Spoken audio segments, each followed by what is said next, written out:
The retro-styled Fiat 124 Spider is based on the incredibly successful Mazda MX-5. That means that underneath the Fiat's distinctive two-seater convertible body there's a rear-wheel drive platform that it shares with the highly praised Japanese roadster.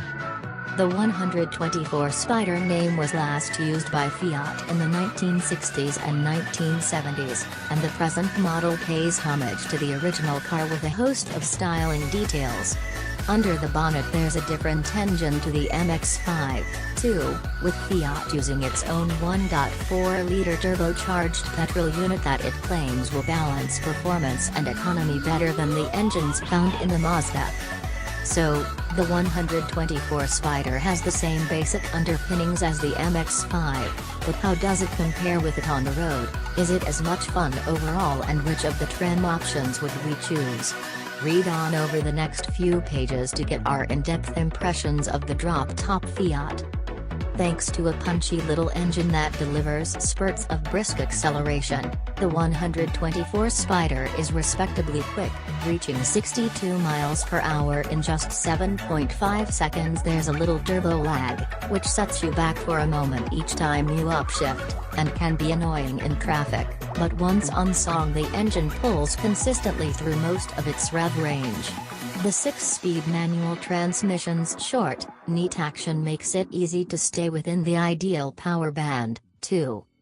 The 124 Spider sounds racy in the mid-range, but there's a bassy drone from the exhaust below, while high revs bring a loud, strained engine note, and this soundtrack remains prominent even with the roof up.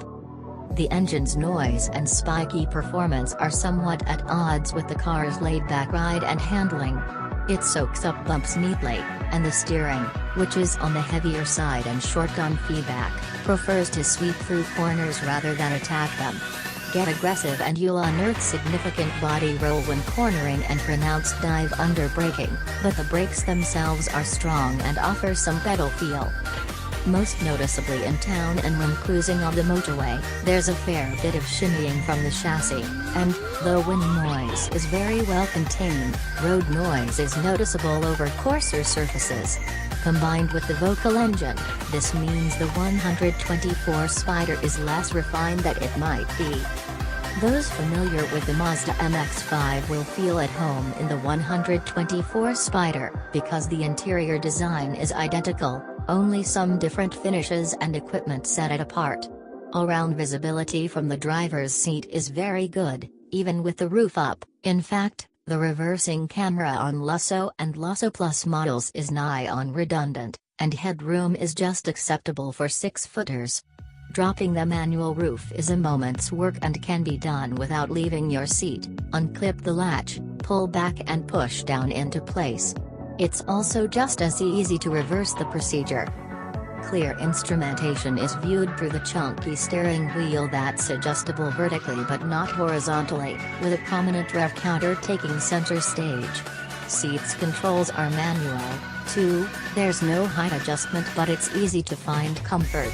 Lusso and Lusso Plus models get heated leather upholstery for the deeply sculpted seats, which drivers of sturdier frame might find a bit restrictive.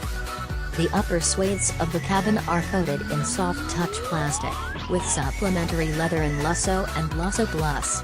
Look further down and you'll find scratchy plastics that are disturbingly thin in some places, but not surprisingly so for a roadster of this price.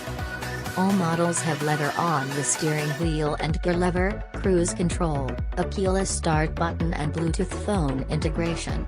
Spending an extra £500 on the entry-level Classic model gets you a 7-in infotainment touchscreen and DAB radio, but not the sat-nav that's standard on the other two spec levels. The infotainment system is easy to use and responsive to both touchscreen inputs and the rotary controller, but maps can be a little slow to load.